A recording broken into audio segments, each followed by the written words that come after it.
O texto é o texto de 2 Crônicas, capítulo 31. Eu gostaria que você abrisse aí a sua Bíblia e nós estaremos ministrando sobre os dízimos e ofertas. Eu quero, com essa leitura, inspirar o seu coração com a fé, a ousadia para entregar dízimos e ofertas. Nós cremos, a palavra de Deus é a verdade.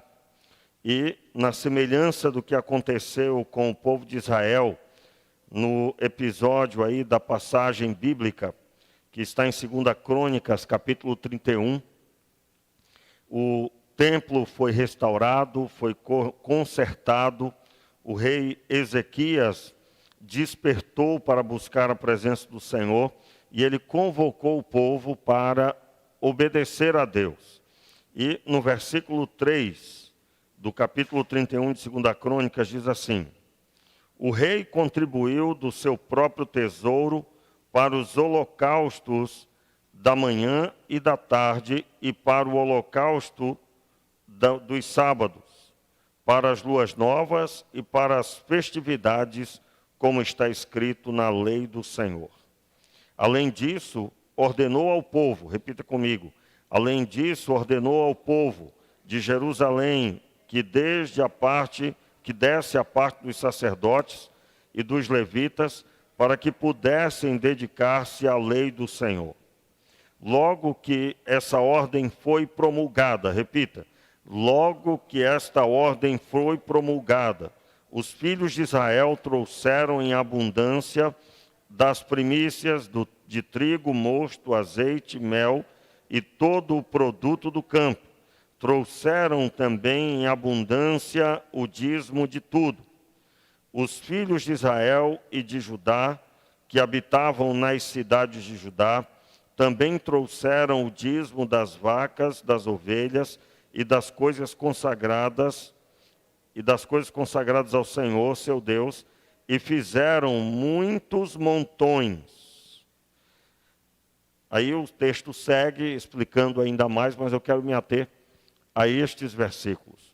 Há algo aqui muito forte para a nossa vida. Porque o texto declara que o primeiro a contribuir foi o rei. Aí vem um fundamento, não é? Você que está nos acompanhando, eu quero chamar a sua atenção para observar um princípio. Que nós que somos liderança, temos que ser os primeiros a obedecer. Isso traz bênção sobre o povo. E o rei seguiu esse princípio. Esse princípio está em toda a Bíblia. E ele é coroado com a pessoa de Jesus. Jesus foi o primeiro a obedecer. Ninguém conseguiu obedecer a Deus. Desde Adão, ninguém conseguiu obedecer ao Senhor. Todos caíram, todos pecaram na semelhança de Adão. A natureza caída de Adão recaiu sobre todos nós uma destruição. Jesus foi o primeiro a obedecer e a declarar o plano do Senhor para resgatar o homem pecador. E, da mesma forma, nós precisamos seguir o seu modelo. Nós somos discípulos. Discípulos são aqueles que seguem o modelo do seu mestre. Jesus é o nosso mestre porque entendemos que suas palavras e sua vida são a manifestação de tudo aquilo que Deus projetou para Adão e não houve. Adão desprezou a vontade de Deus, Jesus abraçou diante de todos. E, da mesma forma, o rei segue esse princípio. Da mesma forma, aliás, do mesmo jeito, só que numa outra ótica, ao contrário, se você ler os textos de 2 Crônicas e 1 Crônicas, 1 Reis, 2 Reis, todas as vezes que o rei desobedecia, trazia também sobre o povo problema. E é claro, nós estamos falando desse princípio que permeia também a nossa casa.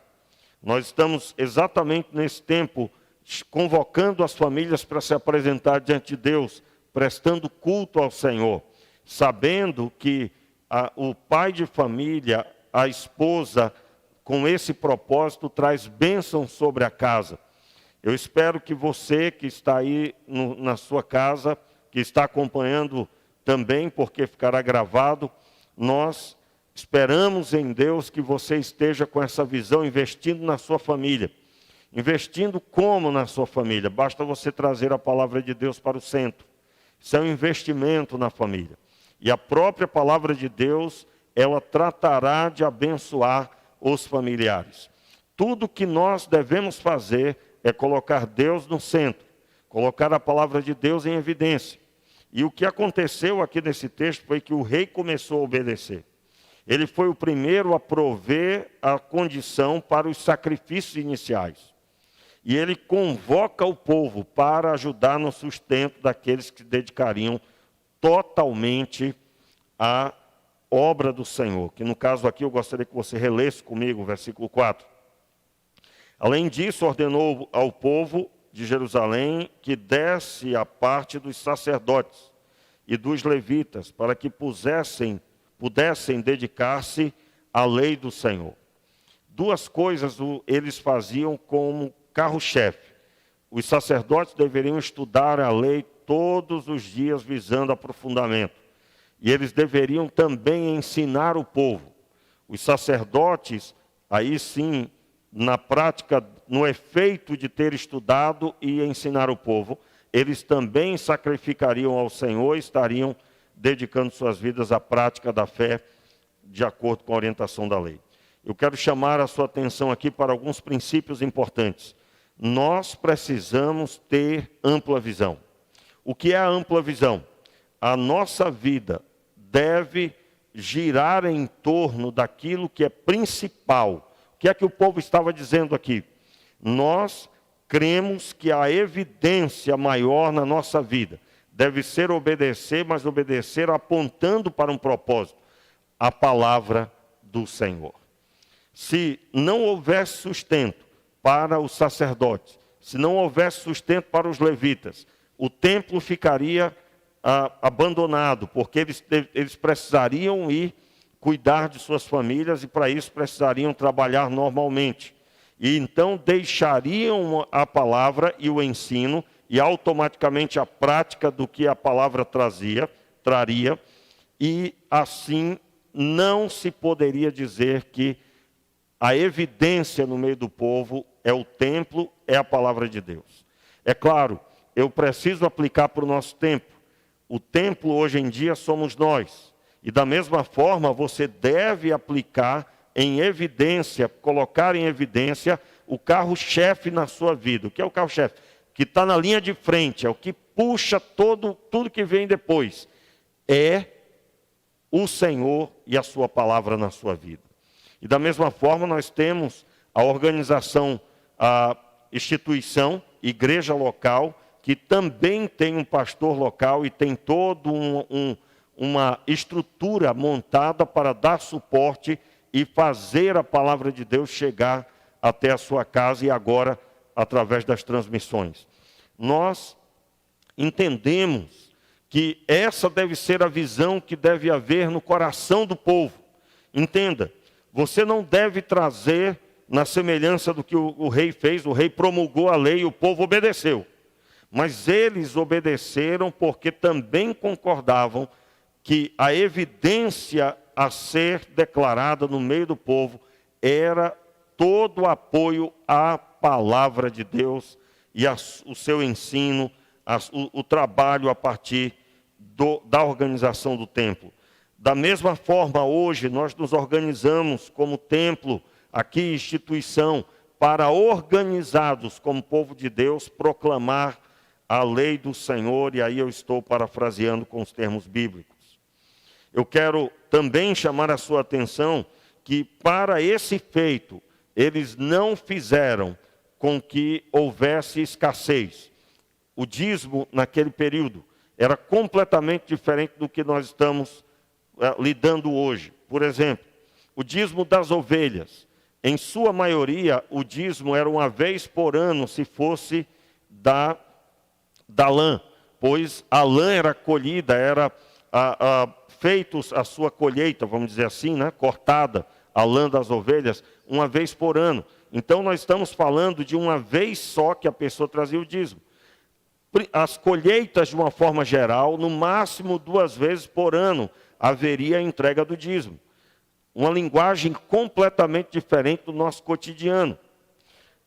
Da mesma forma, as outras formas de lidar, como por exemplo, alguém que pudesse vender animais, aí sim teria uma quantidade de dízimos mensal, semanal até, ou periodicamente mais vezes do que o comum.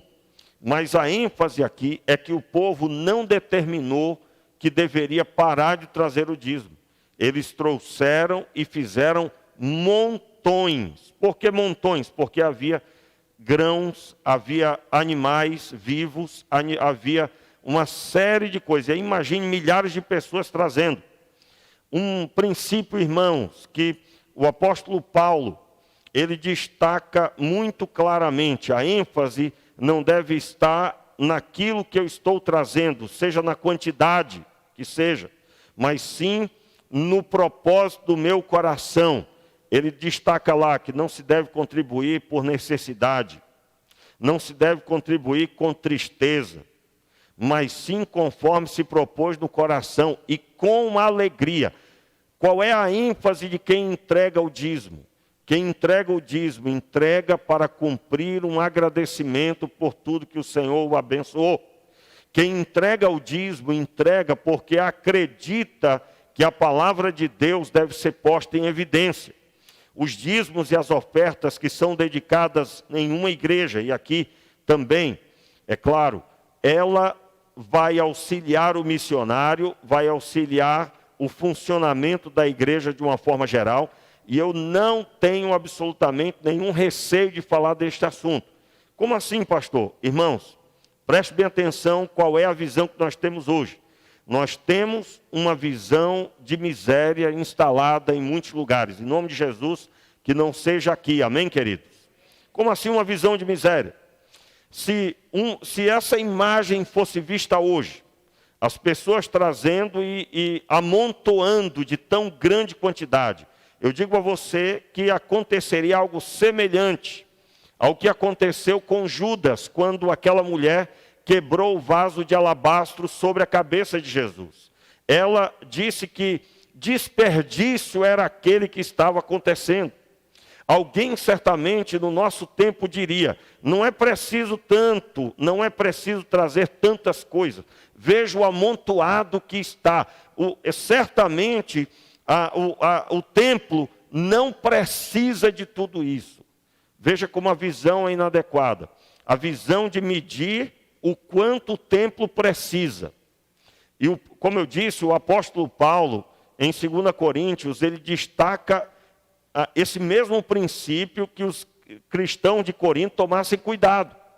Porque se ele diz assim, não se deve contribuir por necessidade, ele estava automaticamente dizendo, ninguém vai ficar contribuindo, medindo a necessidade, então vou entregar. A entrega, meus irmãos, ela deve ser feita porque eu tenho uma aliança com Deus, porque o Senhor Deus me abençoou. Eu denunciei esse pensamento de miséria aqui, um dia ensinando a palavra, eu disse, olha, quem gostaria, e até eu sei que não é muito confortável falar de valores, mas eu estou apenas exemplificando. Quem gostaria de entregar um dízimo de 10 mil reais? Eu vou perguntar de novo, quem gostaria? Só 2 levantaram a mão ali. Alguns, ninguém, o restante não gostaria. Não gostaria. Vou perguntar de novo. Quem gostaria de entregar um dízimo de 10 mil reais? Qual é o princípio aqui? Irmãos, nós não queremos expor ninguém. Nós não queremos expor ninguém. Entenda, nós estamos ensinando. Você que está aí na sua casa, entenda. Quando você pensou que 10 mil reais é muito dinheiro para entregar, meu irmão, você precisa ser liberto do espírito de miséria. O espírito de miséria diz para você que você não deve entregar ao Senhor 10 mil. Olha que pensamento de miséria. Espera aí, se eu entreguei 10 mil reais de oferta, de dízimo, então eu ganhei 100 mil reais. O meu salário este mês foi 100 mil reais. Você tem oficialmente 90 mil reais na sua mão. Claro, você vai dar oferta, vamos dizer que fique aí mais 80 mil. Você acabou de declarar que você não quer ter 80 mil reais. Você que pensou que 10 mil é muito e que seria um absurdo entregar tudo isso. Você acabou de declarar que você não merece, da parte do Senhor, 85 mil. Aí você já entendeu a conta, na sua mão. Entenda bem. E aí eu estou falando, por exemplo, nós temos já alguns irmãos que estão se reunindo com o objetivo de abrir a sua empresa. Já tem empresas, já o embrião de empresas funcionando. Quando eu penso nessas empresas, eu penso nisso. Cada um, daqui a alguns anos, vai estar anunciando um ganho acima de tudo que eles imaginaram. E aí eu estou dizendo para você que isso é a bênção do Senhor. Você trabalhou, meu irmão? Você tem um emprego honesto? Você projetou os seus negócios e Deus abençoou? E você alcançou um salário abençoado, seja de 200 mil reais, seja de 50 mil? Você está debaixo da bênção do Pai. E aí, veja bem como nós temos alguma dificuldade de compreender esse princípio de miséria. Você vai encontrar pessoas dizendo, não, mas o Senhor Jesus era simples. Sim, meu irmão, ele era simples, mas ele tinha um tesoureiro no grupo. Ele organizava as finanças com a tesouraria. Se ele precisava de um tesoureiro, não era pouco dinheiro. Aliás, o próprio Judas entrega que não andava com pouco dinheiro, porque ele declara que, semelhante ao que eles tinham, poderia ser utilizado aquele vaso de alabastro para ser vendido e dado aos pobres. Um outro princípio importante que nós vemos ali é que você olha para os discípulos e você vê que nenhum deles estava reclamando o corpo de Jesus na hora da sua morte. Irmãos, eu estou aqui falando, eu disse que não ia gastar tempo. Eu olhei e disse, vou falar bem rapidinho. Vou falar bem rapidinho. Mas quantos estão recebendo aí, em nome de Jesus? Posso continuar? Posso continuar? Amém, querido? Veja o princípio, se todo mundo for que nem os discípulos, todos eles estavam escondidos com a observação do apóstolo João, que estava lá ao pé da cruz. Mas na hora que Jesus morreu, que todo mundo foi embora, o sábado já tinha se iniciado, ou iria se iniciar às 5, 6 horas da noite, dependendo da visão de cada um. O que aconteceu? Foi um homem chamado José de Arimateia, que era bem de vida e bem relacionado no meio da liderança. Ele era bem relacionado na política, era bem relacionado no meio financeiro, pois ele pagou o preço por um túmulo que era digno de rei. O enterro de Jesus foi digno de um governador de alta cúpula, de alta capacidade, digno de um rei, pois era um túmulo só para ele. E cavado na pedra. Você tem uma ideia do que é comprar um túmulo que cavaram na pedra? Não era uma como é que diz, gente? Uma caverna natural. Foi cavado na pedra. Foi cavado com o objetivo de ser um túmulo. Ele foi também colocado na porta uma pedra. Essa pedra foi lacrada. Tudo bem que o lacre, ao que tudo indica, tem a ver com as autoridades romanas, por causa do valor da pessoa de Jesus em se tratando ali das preocupações deles. Mas havia uma pedra comum em toda a porta de sepulcro, feita especificamente para este fim. Não era o enterro de pessoa humilde, irmãos. Não era. Então, José de Arimateia era uma pessoa fiel a Deus e era discípulo de Jesus. Você pode procurar no texto. E ele tinha posses. Veja bem, o evangelho na mão de uma pessoa que tem só uma visão, só a visão de pregar sem absolutamente, só a visão de estudar sem se preocupar com dinheiro, significa que José de Arimateia não ia existir. Quantos irmãos estão entendendo o que eu estou dizendo? Em outras palavras, nós precisamos de pessoas que vão ser sacerdotes e que vão dedicar tempo integral para servir a Deus e cuidar das pessoas. Mas Deus levantará também homens e mulheres que vão ganhar muito dinheiro nessa terra para investir no reino. Diga amém, eu recebo. E você investe no reino como? Você investe no reino entregando seu dízimo, sua oferta? Amém, querido. Mas investe no reino também quando você é bem sucedido financeiramente e pode agora, por meio de uma empresa, dar muito emprego para as pessoas. A dignidade de uma pessoa, irmãos, é quando ela recebe seu salário e paga as suas contas. Imagine você tendo lá 10 pessoas que dependem de você. Você precisa ser um homem de Deus e orar para que essas 10 pessoas se multipliquem.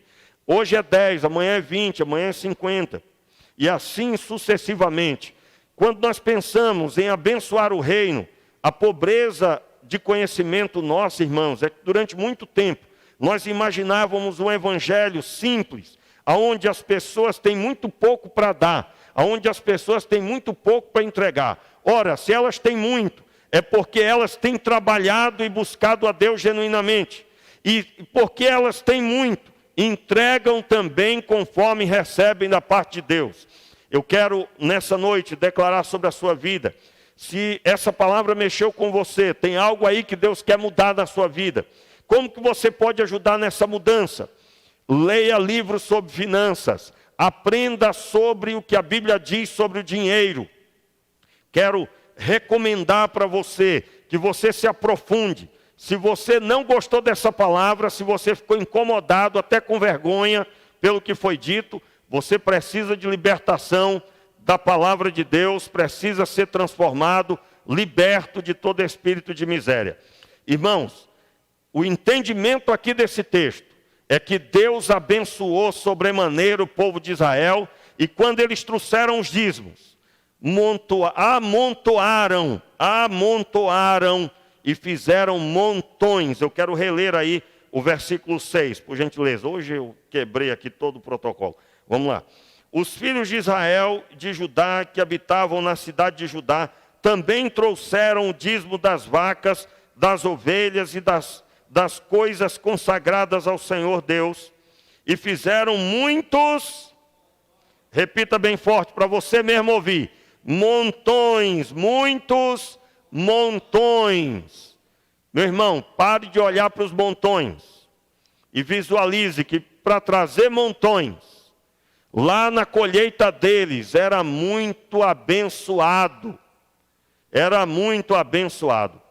Em nome de Jesus, irmãos, nós estamos impregnados em tanto. Eu me lembro uma vez, estava tendo um velório aqui, eu estava lá fora e tinha uma pessoa de outra igreja. A pessoa disse assim: oh meu Deus, que templo enorme, que igreja grande, que coisa grandiosa. Aí ele não sabia que eu era o pastor, aí eu disse: mas na época era 25 anos que a igreja existia. Aí eu disse assim, eu digo, mas para 25 anos no lugar, isso aí é pequeno, não é não? Isso aí é normal, não é não, pelo menos? Aí a pessoa disse assim, é verdade. Ou seja, irmãos, nós precisamos ampliar a nossa visão. Meu irmão, quando você sair por aquela porta, você vai sair para vencer. Eu estou desempregado, pastor. Meu irmão, o Senhor Deus tem uma porta de emprego. E se não existir essa porta de emprego para você, Ele vai criar um emprego só para te dar. Eu creio nisso. Onde é que está na Bíblia isso, pastor? Aí, meu irmão, eu vou pela noite. Aí eu entro pela noite. Porque, como eu sempre digo, é muito material aqui na Escritura. Tem muito material aqui. Existia governador na medida de José? Na época de José? Não. Foi criado um cargo. Não existia governo na linguagem de José. Foi criado ali, depois de uma revelação do sonho do faraó. E ele foi governador do Egito, naquela pegada que você já conhece o texto.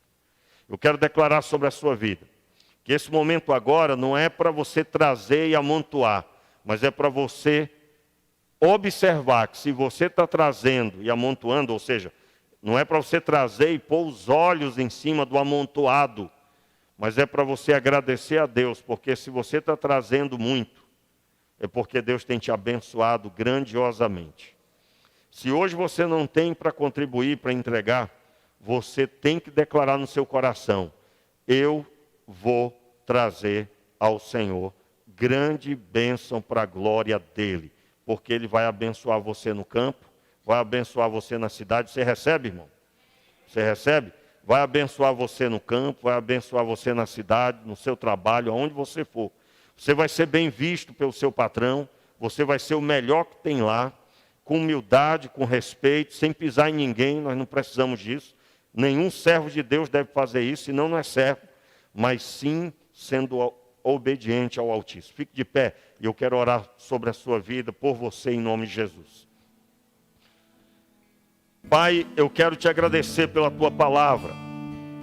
E eu quero te pedir, Senhor, assim como, Senhor, acabei de ministrar, Senhor, a tua palavra. Eu te peço que o Senhor faça na vida dos teus filhos, nas nossas vidas. Seja o teu nome, Pai. Meu Deus, abençoe essa pessoa que está participando conosco deste culto. Abençoe essa pessoa que está, Senhor, agora participando. Liberta-nos, Senhor, de toda visão de miséria, de destruição, de morte espiritual na área financeira. Meu Pai, que quando observarmos, quando trouxermos, aliás, e fizermos montões de tantas coisas que trouxemos, Senhor, que nós tenhamos os nossos olhos sempre voltados para agradecer, porque se trouxemos muito, entre aspas, é porque o Senhor nos abençoou grandemente. E a maior parte o Senhor deu para que nós administrássemos, para abençoar a nossa família, continuar abençoando e abençoando em tantas formas. Nós oramos assim, Pai, declaramos a prosperidade sobre Angra dos Reis, a prosperidade sobre o estado do Rio de Janeiro, a prosperidade sobre o Brasil, meu Pai. O Brasil não vai se afundar nas dívidas, o Brasil não vai se afundar em uma crise financeira, mas prosperará e abundantemente, de forma tal que as nações vão olhar e perguntar o que houve, o que está acontecendo com o Brasil, e então ouvirá que o Deus vivo e verdadeiro tem os seus profetas, como tinha em Israel, na época bíblica, como a declaração do profeta Elias foi proclamada, o profeta Eliseu. Meu Pai, declaramos, o teu povo espalhado na nação, eu creio, Senhor, o teu Espírito tem levantado numa só visão. A prosperidade sobre a nação será atribuída ao Senhor Deus único e verdadeiro, ao único Deus. Em nome de Jesus, Pai, a começar das nossas vidas, transforma, Senhor, este pedaço da nação. Transforma este pedaço da nação chamada minha família. E cada um, Senhor, declarando isso, que a partir das nossas famílias seja essa transformação neste pedaço da nação. Em nome de Jesus. Levante as suas mãos, você que recebe essa palavra sobre a sua vida. Eu quero declarar você cumprindo essa palavra, vivendo essa palavra. Você ampliando a visão na área financeira, ampliando a visão para ser instrumento de Deus, para abençoar as pessoas. Você vai receber, mas você é um rio, e rio recebe, e tudo que flui nele, que gera vida. Seja assim, meu Pai, e que o Senhor dê fome aos teus filhos de compreender quanto à área financeira na tua palavra. Em nome de Jesus, amém. Dê um aplauso ao Senhor bem forte. Aleluia. Você pode contribuir por meio do aplicativo, se você é membro da igreja ou não. Eu sei que você é grato a Deus, e você pode participar nessa hora, adorando a Deus, entregando seu dízimo e sua oferta. E os irmãos que estão aqui, um grande número aqui também, comparado aos outros cultos, nós estamos felizes por isso. Você também pode vir à frente.